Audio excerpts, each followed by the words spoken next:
Donc aujourd'hui, c'est le deuxième message. Donc j'avais dit, on commence une série de 2 messages. La semaine dernière, on avait vu que veut dire croire et quoi croire pour être sauvé. Donc c'est vraiment un message axé sur le salut. Et aujourd'hui, on va voir dans une deuxième partie qu'est-ce que c'est que la foi sans les œuvres est morte. Et on va expliquer un peu Jacques chapitre 2.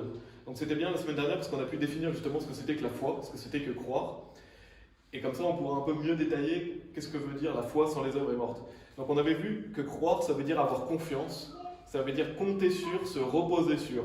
Donc pour être sauvé, il suffit de croire en Jésus-Christ. La Bible dit « Crois au Seigneur Jésus-Christ et tu seras sauvé ».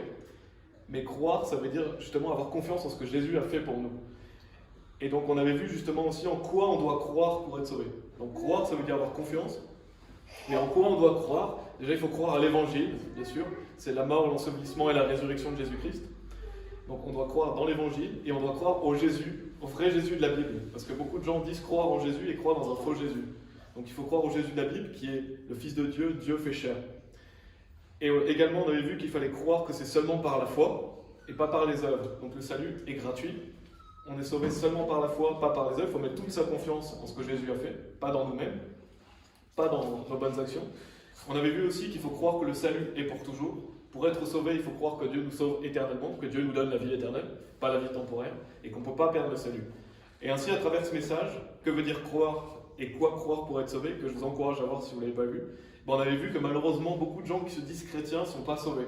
Parce qu'ils disent croire en Jésus, mais ils n'ont pas compris ce que c'est que croire. Ou alors ils croient dans quelque chose de faux. Comme par exemple les catholiques, les orthodoxes, les mormons, etc. Qui croient soit dans un faux Jésus, soit qui croient dans leurs bonnes actions, soit qui croient perdre le salut. Et donc cette semaine, en ayant bien défini ce que ça veut dire que la foi, on va étudier Jacques chapitre 2. Donc je vous invite à aller dans Jacques chapitre 2. Et de garder quelque chose, parce que bien sûr, on va revenir souvent à Jacques chapitre 2. Et donc on va étudier qu'est-ce que ça veut dire que la foi sans les œuvres est morte, notamment, et aussi d'autres versets de ce passage. Et Jacques chapitre 2, il faut savoir que c'est vraiment un des chapitres les plus pervertis de la Bible. Beaucoup de gens utilisent Jacques chapitre 2 pour faire croire qu'il ne suffit pas de croire pour être sauvé, mais qu'il faut aussi rajouter des œuvres. Donc ils disent que voilà, les démons croient par exemple, donc croire ça ne suffit pas. Qu'il faut croire en Jésus, mais il faut aussi faire des bonnes actions, par exemple se repentir de ses péchés, mener une bonne vie. Ou alors ils disent que croire en Jésus ça ne suffit pas, mais qu'il faut persévérer, qu'il faut être un disciple. Et il y en a même aussi qui disent qu'une fois que vous avez cru, vous allez automatiquement faire des œuvres. En gros, si vous ne faites pas d'œuvres après être sauvé, vous n'êtes pas sauvé. Et ça, c'est faux, c'est mensonger, c'est ce qu'on va voir. C'est pas du tout ce qu'enseigne Jacques chapitre 2.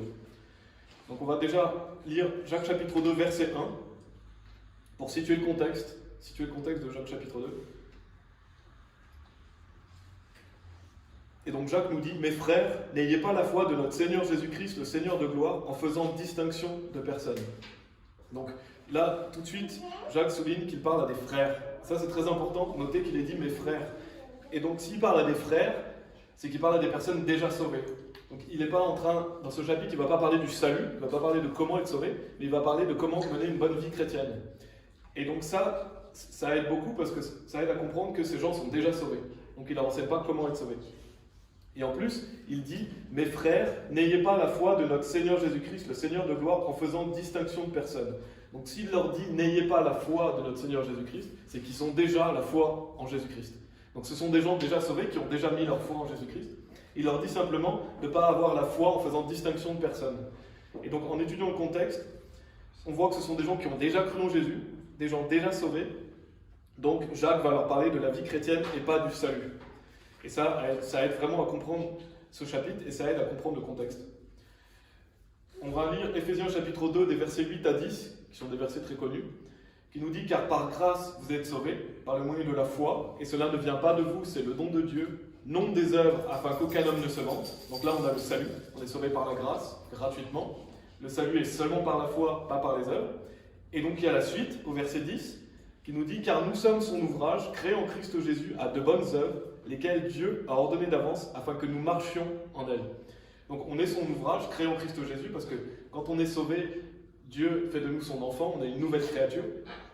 La Bible dit qu'on est créé en droiture et vraie sainteté. Donc c'est-à-dire qu'on est né de nouveau, on a été créé en Christ Jésus, à de bonnes œuvres, lesquelles Dieu a ordonné d'avance afin que nous marchions en elles.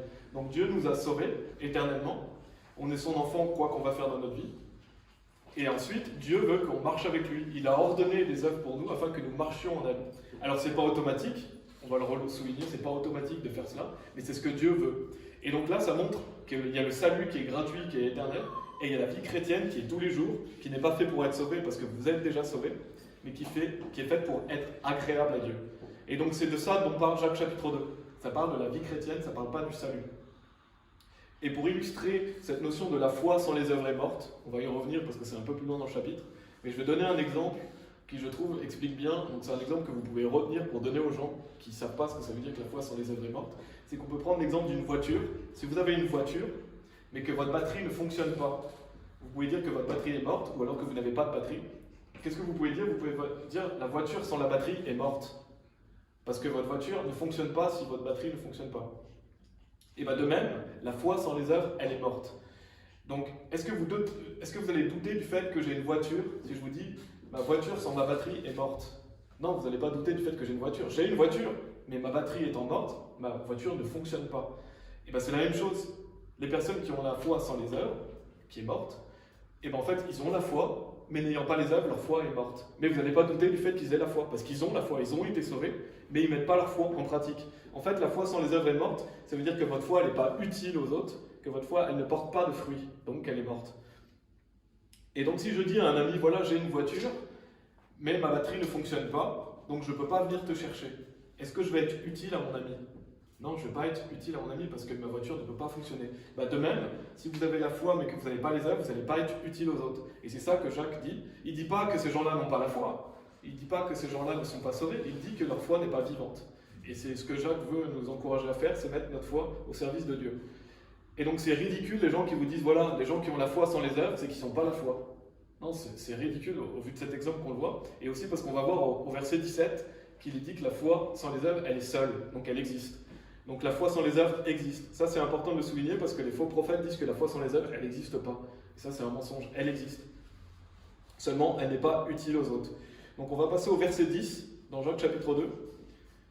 Jacques chapitre 2 verset 10. Donc on va voir plusieurs versets dans ce chapitre qui nous dit « Car quiconque gardera la loi entière et cependant n'enfreindra en un seul point, il est coupable de tous. » Donc la Bible montre que si vous gardez toute la loi mais que vous l'enfreignez en un seul point, vous êtes coupable de toute la loi. Et en fait ce verset détruit la fausse doctrine qui dit qu'il faut se repentir de ses péchés pour être sauvé.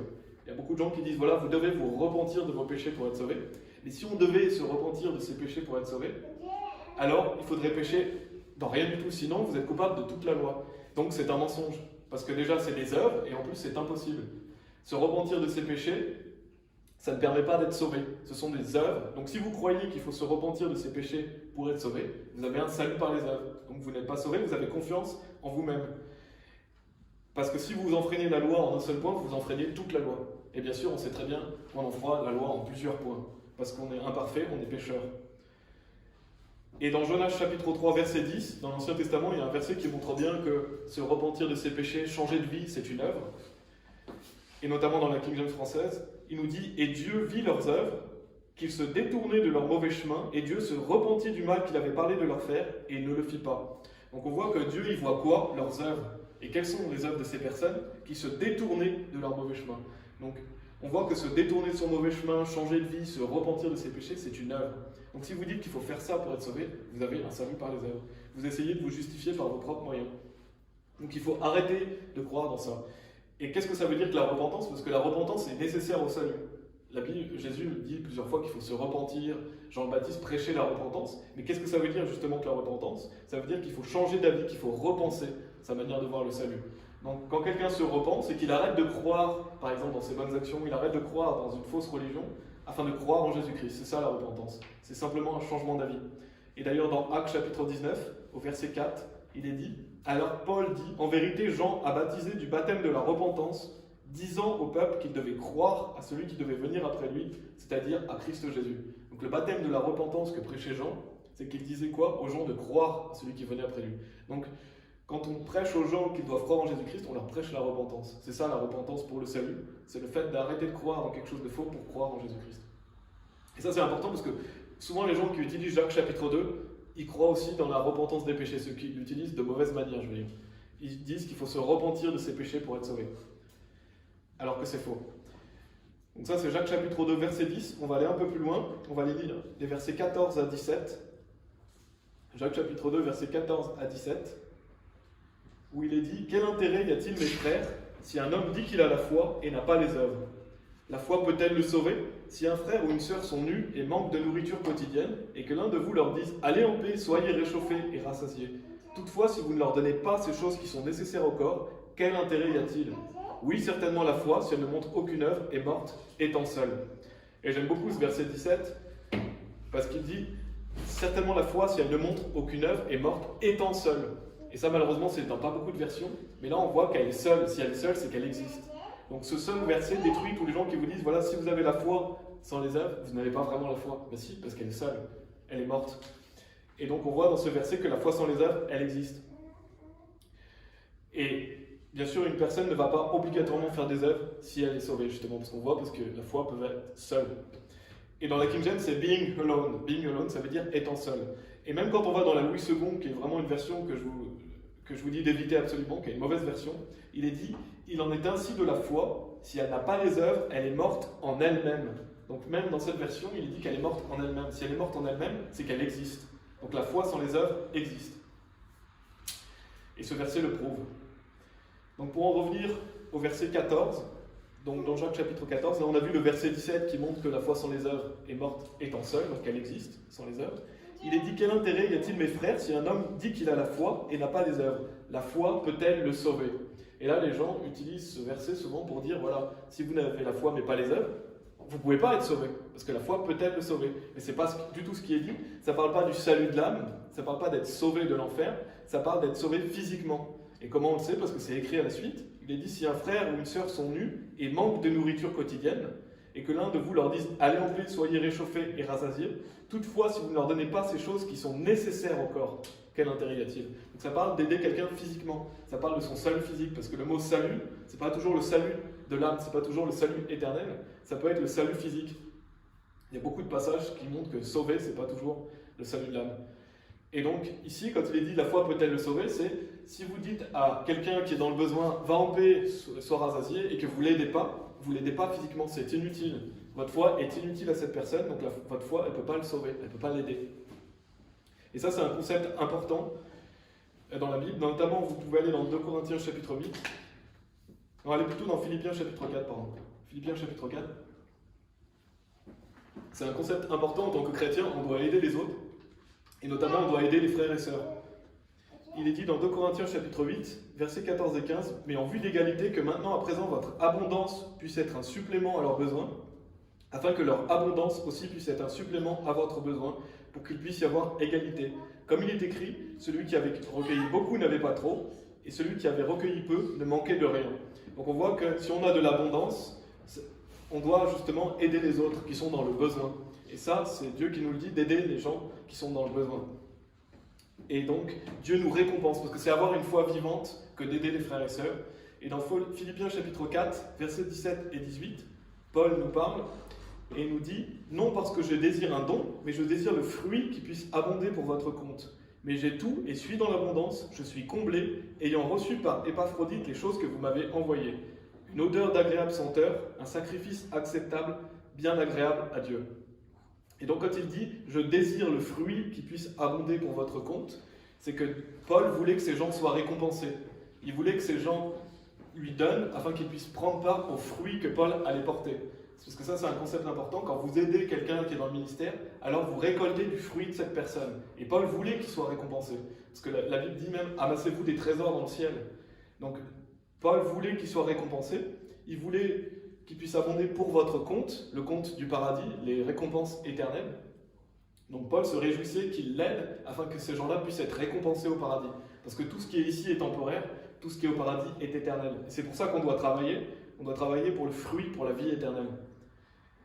Et il est dit aussi que leurs aides sont une odeur d'agréable senteur, un sacrifice acceptable, bien agréable à Dieu. C'est agréable à Dieu si vous aidez les gens et si vous aidez les frères et sœurs. Et dans Galates chapitre 6, verset 10, il est dit « Comme nous en avons donc l'opportunité, faisons du bien à tous les hommes, plus particulièrement à ceux de la maison de la foi. » Donc Dieu veut qu'on soit généreux envers les gens. Et d'ailleurs, la Bible dit que si vous avez l'occasion de faire du bien et que vous ne le faites pas, c'est un péché. Et donc de faire du bien à tous les hommes, c'est très important d'aimer notre prochain. Et il dit plus particulièrement à ceux de la maison de la foi. Donc Dieu, c'est agréable à lui quand on aide les frères et sœurs qui sont dans le besoin. Et donc dans Jacques chapitre 2, des versets 14 à 17 qu'on regarde, on voit que si vous n'aidez pas les gens, alors votre foi ne va pas les aider, votre foi n'est pas vivante. Et donc Jacques encourage les gens à s'aider. Verset 18, donc Jacques chapitre 2, verset 18, il est dit « Oui, un homme peut dire, tu as la foi et j'ai des œuvres. Montre-moi ta foi sans tes œuvres et je te montrerai ma foi par mes œuvres. » Et donc, si vous ne faites pas d'œuvres, les autres ne peuvent pas savoir que vous avez la foi. Donc, c'est par vos œuvres que les autres voient votre foi, parce que votre foi est vivante, elle est visible en fait. Dieu sait que vous êtes sauvés, parce qu'à partir du moment où vous avez cru, vous êtes sauvés. Dieu voit votre foi, mais les autres ne la voient pas. Et donc, par vos œuvres, les autres vont voir votre foi. Et donc ici, Jacques, il invite les gens à montrer leur foi par leurs œuvres. En fait, c'est un verset qui provoque les frères et sœurs à montrer leur foi. Il leur dit « Montre-moi ta foi sans tes œuvres, et je te montrerai ma foi par mes œuvres. » Donc c'est ça qu'on doit faire, on doit montrer notre foi par nos œuvres. Et ça, Jacques provoque les chrétiens justement à agir. Verset 19, « Tu crois qu'il n'y a qu'un seul Dieu, tu fais bien, les diables aussi le croient et tremblent. » Et je vous invite à aller sur la chaîne YouTube, j'ai fait une vidéo complète sur ce verset, mais je vais le résumer ici, parce que c'est un verset, encore une fois, qui est beaucoup utilisé par les faux prophètes. On a la foi sans les œuvres mortes qui est beaucoup utilisé, mais on a aussi celui-là. Et donc, on va voir un peu ce verset, « Tu crois qu'il n'y a qu'un seul Dieu, tu fais bien, les diables aussi le croient et tremblent. » Et dans un premier temps, on va voir qu'est-ce que ce verset n'enseigne pas. Donc retenez bien, c'est qu'est-ce que ce verset n'enseigne pas, pour justement voir ce qu'il enseigne. Et en voyant ce qu'il n'enseigne pas, on peut contredire les faux enseignements qui sont donnés là-dessus, et on peut enlever des doutes. Et donc, qu'est-ce que ce verset n'enseigne pas? Il n'enseigne pas le salut. Donc ça c'est très important, ce verset n'est pas en train d'expliquer comment être sauvé. Et pourquoi justement dire ce qu'il n'enseigne pas? Parce qu'il y a beaucoup de gens, et notamment un faux prophète qui est très présent sur Internet, qui a fait une vidéo, j'ai vu, et il dit quoi? Il dit croire en Jésus n'a jamais sauvé personne. Donc c'est horrible, c'est vraiment répugnant, ce monsieur est un fils du diable, c'est certain, pour dire des choses aussi horribles, parce qu'il entraîne beaucoup de gens dans ses hérésies, mais il a l'audace de dire que croire en Jésus n'a jamais sauvé personne. Pourtant la Bible répète sans arrêt que croire suffit pour être sauvé, mais lui dit que croire en Jésus n'a jamais sauvé personne. Et qu'est-ce qu'il utilise justement? Il utilise ce verset, et on utilise d'autres, mais en disant, vous voyez, les diables croient en Jésus, ils ne sont pas sauvés. Donc croire en Jésus, ça n'a jamais sauvé personne, ça ne suffit pas pour être sauvé. Et ce n'est pas du tout ce qu'enseigne ce verset, parce que ce verset n'enseigne pas le salut. Quand il est dit, tu crois qu'il n'y a qu'un seul Dieu, eh ben, croire qu'il y a un seul Dieu, ça ne permet pas d'être sauvé. Il y a beaucoup de gens qui sont dans des fausses religions qui croient qu'il y a un seul Dieu, mais ils ne sont pas sauvés. Pourquoi? Parce qu'il faut croire dans le vrai Dieu pour être sauvé. Il faut croire dans le Dieu de la Bible et il faut croire en Jésus-Christ. Jésus, il dit, croyez en Dieu, croyez aussi en moi. Donc si vous croyez en Dieu, vous croyez en Jésus-Christ. Donc croire qu'il y a un seul Dieu, ça ne permet pas d'être sauvé. Il faut croire au Dieu de la Bible. Ensuite, il est dit, tu fais bien, les diables aussi le croient. Et il faut savoir que les diables, les démons, ils ne peuvent pas être sauvés. Donc ça ne parle pas du salut, encore une fois. Et j'ai toujours trouvé ça étrange, les gens qui utilisaient ce verset, parce qu'ils disent, regardez, les diables aussi croient. Et c'est comme s'ils se comparaient aux diables, en fait. Comme s'ils disaient, regardez, les diables croient, moi aussi je crois, je suis comme un diable. Je trouve ça bizarre de se comparer à un diable. Mais les diables ne peuvent pas être sauvés, les démons ne peuvent pas être sauvés. Les démons, ce sont des réprouvés, il n'y a pas de rédemption possible pour eux. Ils ne peuvent plus être sauvés. Jésus est mort pour tous les hommes, il a goûté la mort pour chaque homme, il est le rédempteur des hommes, mais pas des démons. Et les démons savent très bien qu'ils sont condamnés. Notamment dans Matthieu chapitre 25, verset 41, il est dit « Puis il dira aussi à ceux à main gauche, retirez-vous de moi, vous maudits, dans le feu sans fin, préparé pour le diable et ses anges. » Donc l'enfer est préparé pour le diable et ses anges. Et le diable et ses démons savent très bien qu'ils vont aller en enfer. Ils savent qu'ils sont condamnés, ils ne peuvent pas être sauvés. Et donc, ce verset ne parle pas du salut, parce que croire qu'il y a un seul Dieu, ça ne sauve pas. Les démons ne peuvent pas être sauvés. Et en fait, ce qui est dit dans ce verset, donc là on a vu ce que ça n'enseigne pas, ce qui est dit, c'est que les démons craignent Dieu, parce qu'ils tremblent devant Dieu. Et nous, en tant que personnes sauvées, on doit aussi craindre Dieu, on doit aussi trembler devant Dieu. Et c'est ça qu'enseigne ce verset, c'est qu'on doit avoir la crainte de Dieu. Craindre Dieu et trembler devant Dieu, c'est indispensable dans notre vie chrétienne. Si vous ne craignez pas Dieu, si vous ne tremblez pas devant Dieu, alors vous allez commettre des péchés, parce que la Bible dit que la crainte de Dieu, c'est le commencement de la sagesse. Il est dit aussi que si vous craignez Dieu, vous allez vous écarter du mal. Parce qu'en craignant Dieu, on va s'écarter du mal. Et c'est pour ça que Dieu veut qu'on le craigne, pour que justement on ne touche pas aux choses impures et qu'on marche avec lui. Et dans Psaume chapitre 2, verset 11, il est dit « Servez le Seigneur avec crainte et réjouissez-vous en tremblant. » Donc on doit servir Dieu avec crainte. Bien sûr, c'est bien de servir Dieu par amour de Dieu, par amour des autres, mais on doit aussi le faire par la crainte. et on doit trembler devant lui. En fait, on doit se réjouir avec tremblement. Donc c'est ce qu'enseigne Jacques chapitre 2, verset 19. Maintenant, on va lire le verset 20. Donc vraiment, on voit plusieurs versets dans Jacques chapitre 2 et beaucoup des versets qui sont pervertis malheureusement pour mieux les comprendre, mieux les expliquer. On va voir le verset 20 qui nous dit « Mais veux-tu savoir, ô homme vain, que la foi sans œuvre est morte ?» Donc on a déjà illustré cela, on a déjà donné l'exemple de la voiture. Si vous avez une voiture et que votre batterie ne fonctionne pas, votre voiture sans la batterie est morte, c'est-à-dire qu'elle n'est pas utile aux autres. Et c'est ça que ça veut dire, la foi sans œuvre est morte. Ça veut dire que votre foi, elle n'est pas productive, elle n'est pas utile aux autres personnes, elle n'est pas visible non plus. Et c'est très important de savoir qu'un chrétien, il ne va pas automatiquement faire des œuvres. Parce que cela demande des efforts. Un chrétien, il a le choix entre marcher par la chair et marcher par l'esprit. S'il marche par la chair, il ne va pas faire d'œuvre. Sa foi est morte. S'il marche par l'esprit, alors il va se mettre à l'œuvre. Et vous pouvez aller dans 1 Corinthiens chapitre 3. 1 Corinthiens chapitre 3, où on a cette idée de récompense en fonction de nos œuvres.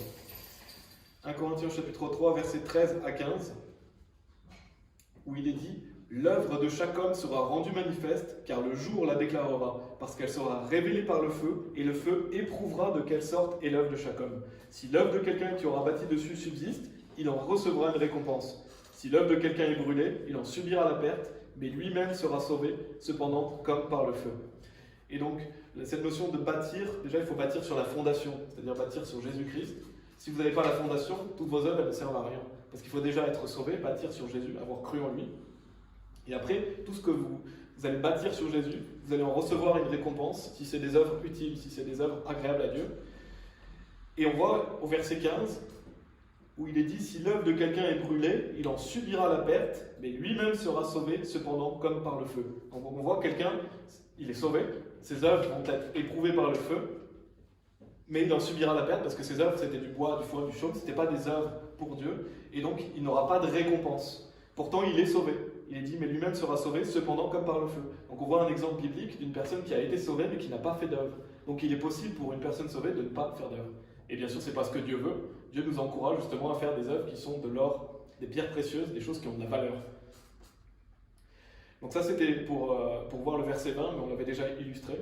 Le verset 21, il est dit « Abraham, notre père, n'a-t-il pas été justifié par ses œuvres lorsqu'il offrit Isaac, son fils, sur l'autel ?» Et donc des gens utilisent ce verset pour dire « Vous voyez, ça ne suffit pas d'avoir la foi, il faut aussi faire des œuvres. Abraham a été sauvé parce qu'il a fait des œuvres. » Mais ce n'est pas du tout ce que dit ce verset. Parce que déjà, Abraham était déjà sauvé à ce moment-là. Au moment où Abraham est allé sur la montagne pour sacrifier son fils Isaac, il était déjà sauvé. Parce qu'il a été sauvé dans Genèse chapitre 15, au verset 5 et 6, où il est dit « Et il le fit sortir dehors et dit « Regarde maintenant vers le ciel. » Donc c'est Dieu qui parle à Abraham. « Et compte les étoiles, si tu es capable de les compter. » Et il lui dit « Ainsi sera ta semence. » Et il crut le Seigneur et il lui imputa pour rectitude ou pour justice. Donc là, Abraham avait déjà été sauvé en Genèse chapitre 15. Et on a aussi dans Romains chapitre 4, si vous voulez aller dans Romains chapitre 4, qui sont des versets aussi très clairs sur le salut, qui montrent que le salut est gratuit et que Abraham a été justifié devant Dieu seulement par la foi, pas par les œuvres. Romains chapitre 4 répond beaucoup à Jacques chapitre 2. Parce qu'il montre justement, ils sont complémentaires ces passages. Romains chapitre 4, versets 1 à 5, il est dit « Que dirons-nous alors qu'Abraham, notre père, se rapportant à la chair, a trouvé ? Car si Abraham avait été justifié par les œuvres, il est de quoi se glorifier, mais pas devant Dieu.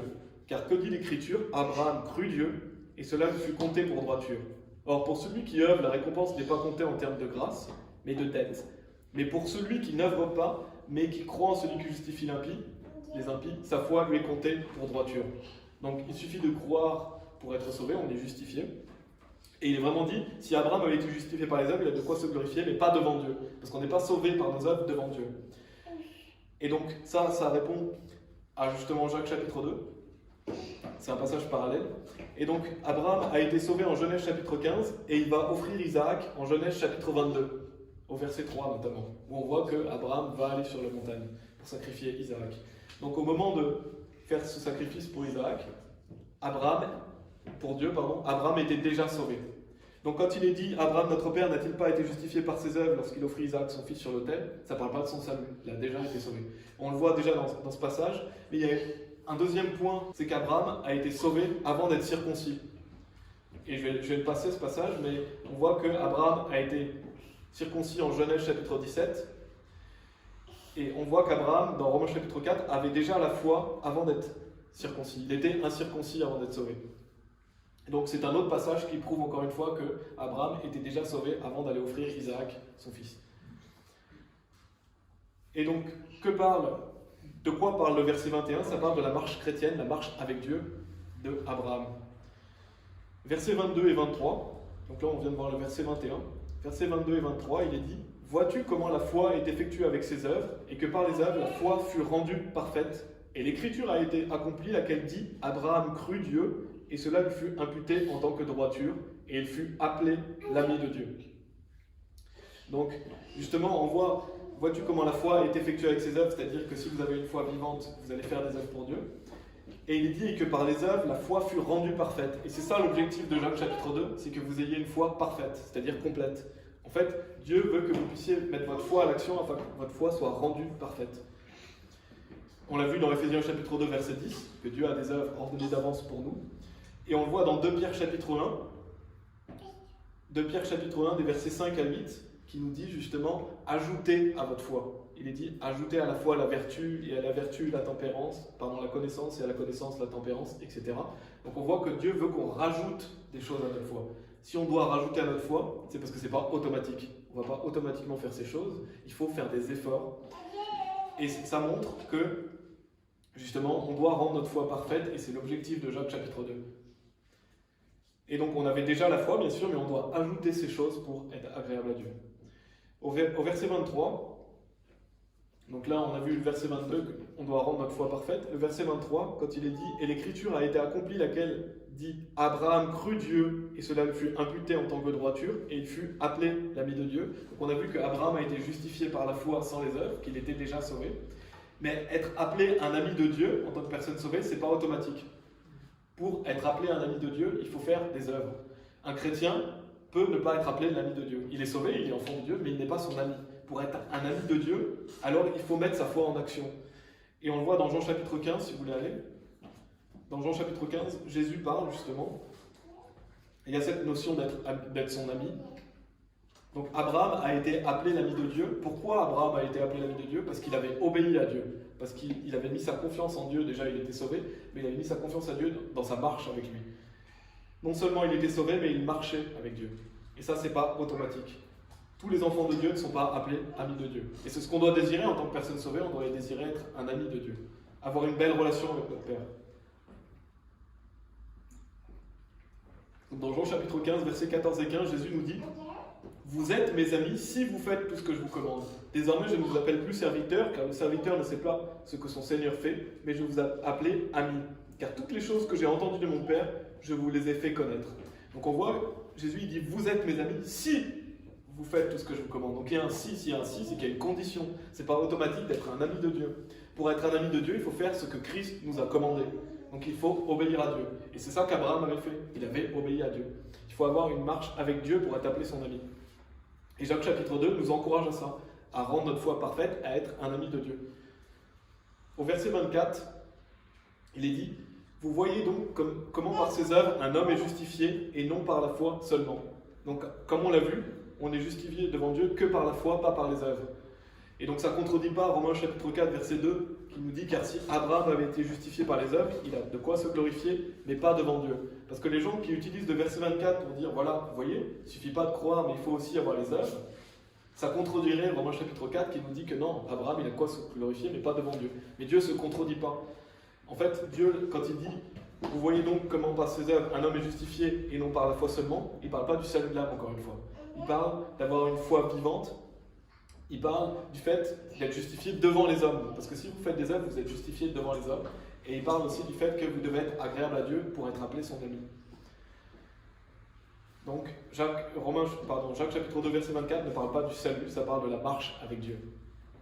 Pour terminer, je vous laisse aller dans Philippiens chapitre 3. Philippiens chapitre 3. Donc, pour faire un résumé de ce qu'on a vu, Jacques chapitre 2, ça s'adresse à des personnes déjà sauvées. Il dit: mes frères, il dit: n'ayez pas la foi de notre Seigneur Jésus-Christ. Ces gens ont déjà mis leur foi, ils sont déjà sauvés. Donc en fait, ça parle de la vie chrétienne. En fait, Jacques, il encourage les chrétiens à marcher avec Dieu. Il leur dit de mettre en pratique leur foi, de faire des œuvres et de rendre leur foi parfaite, c'est-à-dire complète. C'est ça que Dieu veut qu'on fasse. Il veut qu'on ajoute à notre foi la vertu la connaissance, etc. Pour que nous puissions être utiles aux autres, pour que nous puissions être matures dans notre vie de chrétien. Et tout ça nous permettant d'être au service de Dieu, d'être bénis dans cette vie, mais d'être récompensés après aussi. On a vu par l'exemple de la voiture que c'est complètement ridicule de dire que la foi sans les œuvres, elle n'existe pas. Elle existe, mais elle est simplement morte, elle n'est pas utile. Et ça, c'est la différence entre être sauvé et être un disciple, encore une fois. Vous êtes sauvé gratuitement pour toujours, vous êtes enfant de Dieu, mais pour être disciple, il y a un si. Ce si, c'est se mettre à l'action, c'est marcher avec Dieu, et c'est pas automatique. Donc dans Philippiens chapitre 3, versets 20 à 21, Philippiens chapitre 3, versets 20 à 21, qui nous dit « Car notre comportement est dans le ciel, de là aussi nous attendons le Sauveur, le Seigneur Jésus-Christ, qui changera notre corps vil, afin qu'il puisse être façonné, semblable à son corps glorieux, son l'œuvre par laquelle il est capable même d'assujettir toutes choses à lui. » Ça, c'est des versets vraiment magnifiques, je trouve. Mais ce que je veux souligner, il est dit « Car notre comportement est dans le ciel. » Donc, en tant que chrétien, notre comportement, il n'est pas sur terre, il est dans le ciel. Et ça, c'est très important, on doit s'en rappeler tous les jours. Et le comportement, c'est les actions qu'on fait, c'est les œuvres qu'on fait. Donc en fait, les actions et les œuvres qu'on fait sont du ciel, elles ne sont pas terrestres. Si vous faites tout en sorte pour justement vivre dans cette vie terrestre, si vous êtes charnel, vous allez agir, votre comportement sera terrestre. Mais ce n'est pas ce que Dieu veut. Dieu veut que notre comportement soit dans le ciel. Et si votre comportement est dans le ciel, si vos œuvres sont pour la gloire de Dieu, alors votre foi va être vivante. Parce que vous allez produire du fruit à Dieu, et vos œuvres seront pour Dieu, elles ne seront pas pour vous-même. On n'est pas là pour se glorifier, on est là pour glorifier Dieu.